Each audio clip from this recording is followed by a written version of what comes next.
Você tem a mesma oportunidade de Deus. Você poderia criar filhos que fossem como robôs, que te amassem automaticamente, mas Deus não quer esse tipo de relacionamento. Deus quer ser amado por quem Ele é. Ele quer te dar a escolha, e por isso que Ele deu livre-arbítrio para os homens. Ele te deu a opção de escolher, inclusive de rejeitá-lo. Salve, salve, esse é o canal Trechos de uma Ideia Real. Uma forma de criar conhecimento e debater a respeito de assuntos diversos. Esse trecho é um corte autorizado e não oficial do podcast. Antes de assistir o vídeo, lembre-se de se inscrever, curtir e compartilhar se achar legal. Eles viam Deus como Senhor. Eram duas árvores, né? A árvore da vida e a árvore do bem e do conhecimento, do bem e do mal. Isso, exato. A da vida eles poderiam comer. Que é o que... Nenhuma das duas eles poderiam nenhuma comer. podia? Nenhuma Eu das achei que duas. a da vida eles poderiam comer e a do Nenhuma das conhecimento duas não. eles poderiam comer. Só que a ênfase é na árvore do conhecimento, porque foi a que exatamente. eles comeram. Ah, tá. Então a serpente está lá tentando convencer Eva: come, Eva, você vai ter conhecimento, você vai ser como Deus, você vai ter sabedoria. Ela: não quero, Deus falou que não, come, Eva, come, Eva. Aí tem gente que brinca e fala: como é que a serpente convenceu Eva? Ela falou: come, bobo, emagrece. A Eva foi lá e comeu tudo. Então, na verdade, esse ato foi uma quebra de aliança. Essa desobediência foi uma quebra de aliança. Adão fez o mesmo. Qual foi a consequência disso? Eles tinham recebido de Deus autoridade sobre a terra. Com esse golpe de Satanás, ele toma a autoridade da terra. Ele passa a ter autoridade sobre a terra. Por isso que a Bíblia diz: o mundo jaz no maligno. Porque o homem perdeu esse domínio e essa autoridade quando Adão caiu. O que Jesus fez?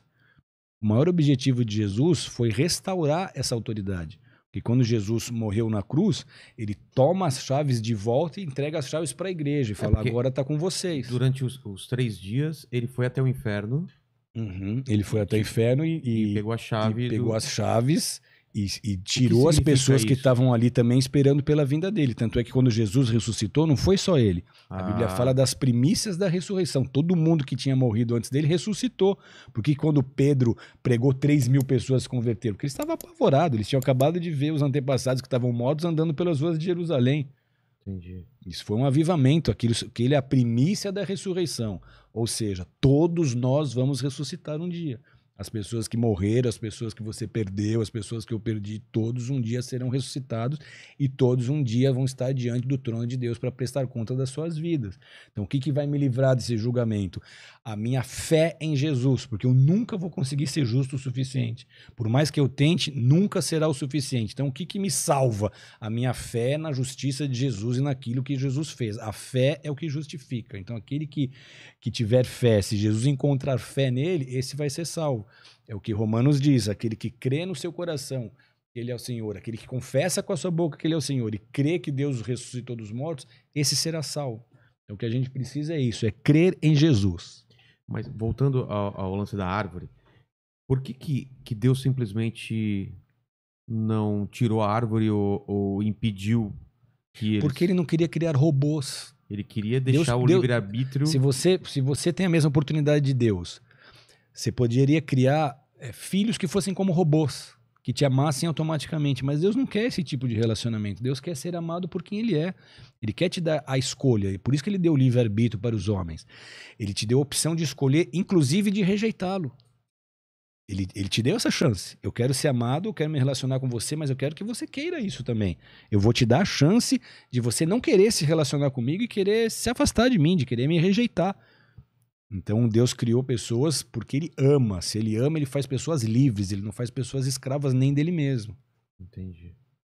E em relação aos últimos tempos, tem uma linha que acredita que já aconteceu o final do tempo na época de Jesus. Que estava falando sobre os tempos passados. Os pós-milenistas, eles pregam isso. Eles dizem que todas as profecias apocalípticas já se cumpriram na destruição de Jerusalém e que agora a igreja vai pregar o evangelho, vai dominar a terra e que Jesus vai voltar quando o evangelho estiver dominando tudo. Só que é uma linha que foi popular no início do século XX, com tudo que aconteceu no século XX, Primeira Guerra, Segunda Guerra, as doenças todas. Eles começaram a repensar isso. Poxa, peraí, acho que não é bem assim. Isso voltou a ficar muito forte agora, tem muitos líderes pregando isso hoje, mas com essa pandemia, por exemplo, e com todos os sinais de que a nova ordem mundial está sendo implantada, muitos desses líderes vão ter que repensar a sua posição teológica. E anticristo é uma coisa que De tempo em tempo o pessoal escolhe um para ser o anticristo, né? Todas as teorias possíveis já foram criadas sobre quem será o anticristo. E não vai Mas ser o tão fato fácil é que assim. muito provavelmente ele está vivo. Já tá vivo? Muito provavelmente ele já está aí no cenário mundial e que daqui a pouco vai despontar. Que ainda não acendeu ainda. Ele não A gente apareceu. não tem como saber. Existem muitas teorias. Eu tenho um amigo pessoal que já foi da Irmandade, que é essa cúpula mundial que prepara os governos para a vinda do anticristo. E os Illuminates e as grandes famílias poderosas, bilionárias. Então ele fez parte desse movimento, ele fez parte dessa Irmandade. E ele diz que eles prepararam 9 pessoas. Vai que uma morre, vai que outra acontece alguma coisa, e que todos os 9 estão preparados para incorporar Lúcifer. Caramba, cara. Então a gente não tem como saber, e nem é o nosso papel também ficar elucubrando. Nosso papel é pregar a palavra de Deus, salvar as pessoas que precisam escutar a palavra e nós mesmos garantirmos a nossa salvação vivendo aquilo que a gente prega. O arrebatamento, que você falou agora há pouco mesmo, ele é literal? Uma pessoa tá aqui com você, no segundo seguinte ela não tá mais? Seria isso? Ou é uma coisa também metafórica? Você tem em todas as profecias bíblicas do Antigo Testamento relacionadas à vinda do Messias, a primeira vinda do Messias, você tem o cumprimento delas todas de forma literal. Aquelas 120 foram de forma literal. Por quê e por que cargas d'água a gente vai achar que na segunda vinda vai deixar de ser literal se todas as profecias se cumpriram de forma literal?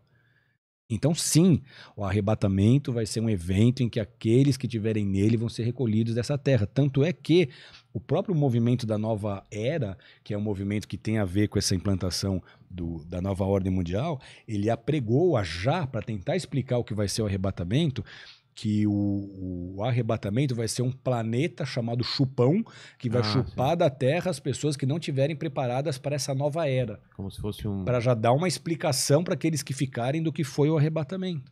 Então, o arrebatamento, sim, vai ser o momento em que esses corpos físicos... Isso já aconteceu na história. Enoque foi recolhido por Deus. Elias foi recolhido numa carruagem de fogo. Isso não é novidade, isso já aconteceu na história. Então, o que nós veremos é exatamente isso. Os nossos corpos, como são, serão glorificados, como foi o corpo de Jesus. Jesus não ressuscitou no terceiro dia? O corpo dele era outro. Os próprios discípulos tiveram dificuldade de reconhecê-lo fisicamente. Eles reconheceram porque o coração ardia quando falava. Então, os nossos corpos vão ressuscitar glorificados e ele vai nos levar para o encontro da noiva, que é a igreja, com o noivo, que é Jesus. Para as bodas do Cordeiro, como ele ensinou. E a gente, por 7 anos, vai ficar nessa festa, enquanto o bicho vai estar pegando na Terra. Não, mas os 7 anos... O arrebatamento acontece antes desse começo dos 7 anos. Segundo o que nós cremos e a maioria dos líderes creem, sim. Então, foi arrebatado, sei lá, 1/3 da população, 2/3, sei lá quanto. O arrebatamento vai ser uma surpresa para muita gente. Muita gente que você acha que vai ser arrebatada não vai. e muita gente que você acha que não vai. Não sei, porque o que a Bíblia diz, não sei se dá para a gente levar o pé da letra para ser muito matemático agora, mas toda vez que Jesus fala de arrebatamento, ele fala de 50-50. 2 numa cama, 1 será levado. 2 no campo, 1 será levado. 10 virgens, 5 prudentes, 5 nécias, 5 ficam, 5 sobem. Então não é metade da população, é metade da igreja. Na metade das pessoas que estão na igreja, se a linha for essa, metade fica. Então eu estou na igreja, mas não levo o evangelho a sério. Vivo uma vida dupla, cheio de pecados. Não honro a fé que eu demonstro ter. Meu discurso é divorciado das minhas ações. Aí fica. Negão, você vai ter uma surpresa que quando você olhar, você só vai ver os foi. E aí você vai botar a mão na cabeça e falar, fiquei. E as crianças? Fiquei. As crianças são puras, as crianças são inocentes. Entendeu? Fiquei. Só que aí... Tem uma série só que aí eu ainda tenho chance de ser salvo. Como? Nesses 7 anos. Se já é difícil agora com a igreja e com o Espírito Santo, imagina quando o arrebatamento acontecer, que o Espírito Santo vai subir, que a igreja vai junto. Você não vai ter a ajuda do Espírito Santo, você não vai ter a igreja. Como é que você vai conseguir crer em Jesus? Pela mente. E além disso, na metade da tribulação, o anticristo vai exigir culto e você vai ter que escolher negar ou aceitar Jesus. Você crê em Jesus, você vai adorar o anticristo. Vou te botar na frente de uma guilhotina que, aliás, já estão sendo fabricadas aos milhares, como a gente vai mostrar nas nossas aulas de escatologia.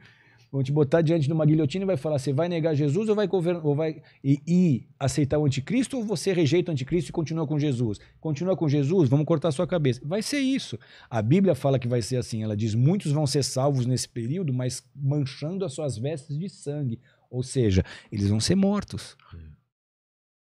E nesses 3 anos e meio ainda vai ter muita conversão, mas pela dor. Vai ter conversão, mas é exatamente assim. Muitas pessoas vão perder, eu quero Jesus, você vai morrer. Então vai ter muita conversão, porque há muita gente que quando o arrebatamento acontecer vai cair em si. Meu Deus, eu fiquei, não quero ir para o inferno, não quero ser salvo, eu quero ir para o céu. Então eles vão preferir perder a cabeça, mas ser salvos. Realmente uma multidão vai ser salva nessa fase aí também. E a gente está na semana da Páscoa. O que significa Páscoa para o cristão? Historicamente, Jesus também ele celebra a Páscoa. Como que... A Páscoa, na verdade, historicamente, é uma festa judaica. A Páscoa ela vem da comemoração e da celebração da vitória que Israel teve quando a nação está escrava no Egito. E Deus quer tirar aquele povo do Egito para constituir a nação através do qual ele se manifestaria ao mundo, de onde viria o Messias.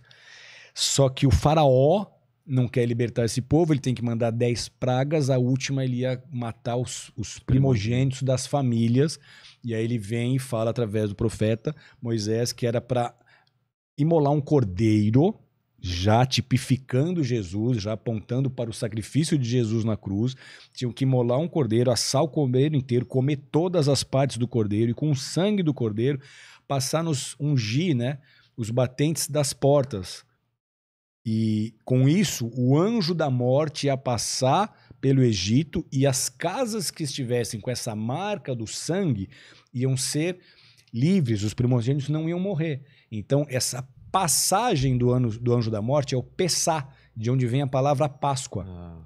Então, para os judeus, é a celebração dessa passagem do anjo e da salvação e do livramento de Deus por eles terem essa marca do sangue nas portas. Para o cristão, é muito interessante isso, porque além de o cordeiro representar Jesus, que é chamado de cordeiro infinitas vezes, ou muitas vezes no Novo Testamento, principalmente Apocalipse, para o cristão, o cordeiro pascual, que é Jesus, morreu exatamente no dia da festa da Páscoa. Ou seja, cumprindo também essa profecia de que ele é o cordeiro. Então, qual é... Aliás, ele não morreu no dia da Páscoa, ele ressuscitou. Ele morre na sexta-feira e ele ressuscita no domingo. Então, a comemoração do cristão é a ressurreição de Jesus. Jesus morreu na sexta, mas ele está ressuscitando no domingo de Páscoa. Então, é um tema interessante porque toda a fé cristã está fundamentada na ressurreição de Jesus. Exatamente. Se Jesus não ressuscitou, o cristianismo é uma fraude. Se o Jesus não ressuscitou, o cristianismo é um engodo. A ressurreição de Jesus, se ela não ocorreu, ela foi a maior farsa da história da humanidade. Ou ela foi o evento mais extraordinário entre os homens. Porque realmente o Filho de Deus veio, morreu, ressuscitou e está vivo. Então tudo a Bíblia é verdadeiro e tudo vai se cumprir. E todo ser humano vai ter que decidir no que ele acredita. Ou eu creio que a ressurreição foi uma farsa, como quiseram convencer a humanidade em muitas oportunidades, dizendo, não, as mulheres não foram no túmulo de Jesus, elas erraram o túmulo. Não, os discípulos deram dinheiro para os guardas romanos e levaram o corpo de Jesus para outro lugar. Não pode ser, vocês estão errados, não foi assim. Então, de muitas maneiras, tentaram desacreditar a história da ressurreição. Mas o cristianismo nasce com a história da ressurreição de Jesus. A ressurreição é o berço da igreja cristã. Se a ressurreição aconteceu, então Jesus vai voltar e tudo que está profetizado vai se cumprir. Os primeiros apóstolos, eles deram a vida por essa verdade. Pedro, Tiago, João, eles fundamentavam os seus primeiros sermões na ressurreição de Jesus. Eles foram pregar para as mesmas pessoas que tinham ressuscitado Jesus. Qual que era a pregação de Pedro? Vocês mataram o Messias, mas ele ressuscitou e nós somos testemunhas disso. E 3.000 se convertiam, 5.000 se convertiam, porque realmente eles começaram a perceber que Jesus era o Messias, principalmente por os eventos sobrenaturais que permearam tanto a crucificação quanto a ressurreição. Então a crucificação teve terremoto, o véu no templo se rasga de baixo a baixo, o povo viu que aquilo era uma coisa sobrenatural acontecendo. E na ressurreição, o mesmo, a pedra que era pesadíssima foi removida sobrenaturalmente. Maria Madalena, Maria e as outras chegaram lá para ungir o corpo de um defunto, elas não estavam esperando a ressurreição. Chegaram lá e encontraram 2 anjos, falando, por que vocês estão procurando entre os mortos o que vive? Ele está vivo, ele não está aqui. Ele ressuscitou.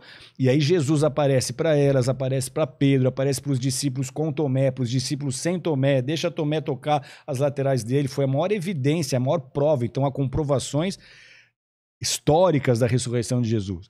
E além disso, ele começa a mostrar a Bíblia. Ele começa a apontar para as profecias e dizer, está aqui escrito que eu tinha que morrer, que eu tinha que ressuscitar. Eu mesmo avisei vocês que eu tinha que morrer e tinham que ressuscitar. Aí que os discípulos entenderam que o reino era espiritual e começaram a pregar com ousadia, foram cheios do Espírito Santo e todos, com exceção de João, foram martirizados. A maioria morreu crucificada. Pedro morreu crucificado de cabeça para baixo.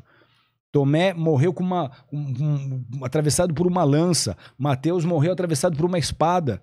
Judas Tadeu também. Então, por quê? Você acha que eles iam morrer por uma mentira? Eles dariam a vida dela por isso? Estevão morreu apedrejado porque ele viu Jesus ao lado de Deus, ele foi crucificado, foi apedrejado. Paulo morreu decapitado. Então, esses homens deram a vida dele pela ressurreição, crendo na verdade da ressurreição. Durante os 4 primeiros séculos da igreja cristã, milhares de cristãos foram queimados, foram destruídos por feras nas arenas do Coliseu, foram espetáculo, os seus assassinatos foram espetáculo para os imperadores no Circo Máximos e em outros circos romanos. Por que eles dariam a vida se isso fosse uma mentira? Então a ressurreição de Jesus é um fato e nela está fundamentada toda a fé cristã. Jesus ressuscitou, Jesus está vivo, se eu conversar com ele agora ele vai responder, ele está presente, ele é conosco, ele vai voltar e aquilo que está escrito vai se cumprir. Essa é a base. A Páscoa, então, é essa celebração. Jesus ressuscitou, Jesus está vivo. E onde entra Lúcifer nessa história? Porque eu já tentei estudar bastante, tem várias linhas que acreditam que existe Lúcifer, Satanás é outra entidade. São a mesma pessoa. São a mesma? São. O anjo caído... Lúcifer é o nome dele quando ele era um anjo. Tá. Como é que ficou isso? Ezequiel fala sobre isso. Você tem um ambiente celestial em que Lúcifer é um querubim. Ele coordena toda a adoração nos céus. Só que ele se corrompeu. Ele viu o trono que Deus estava preparando para Jesus, ele achou que era para ele. Quando ele viu que não era, e quando ele viu como Deus amava os homens, como Deus tinha um plano que ele não era o principal, ele começou a se crescer, mas até então ele era um anjo perfeito, ele era um anjo de luz, ele era excelente, ele coordenava toda a adoração, ele tinha o respeito dos anjos. Ele comandava miríades e miríades de anjos. Tanto é que ele conseguiu convencer uma parte a se rebelar contra Deus. Uma parte em 3. 33% dos anjos se rebelaram contra Deus sob a influência dele. Só que não tem guerra. Na verdade, não é uma guerra cósmica entre Lúcifer e Deus. Porque o julgamento de Lúcifer já aconteceu, ele já foi condenado. Não é uma guerra. Mas houve uma guerra entre os anjos. Houve uma guerra entre os anjos. E aí, como que Deus acaba com essa guerra? Ele derruba Lúcifer do céu, terça parte dos anjos cai junto, e eles já são automaticamente condenados. Ou seja, não tem chance de Lúcifer sair vitorioso dessa história.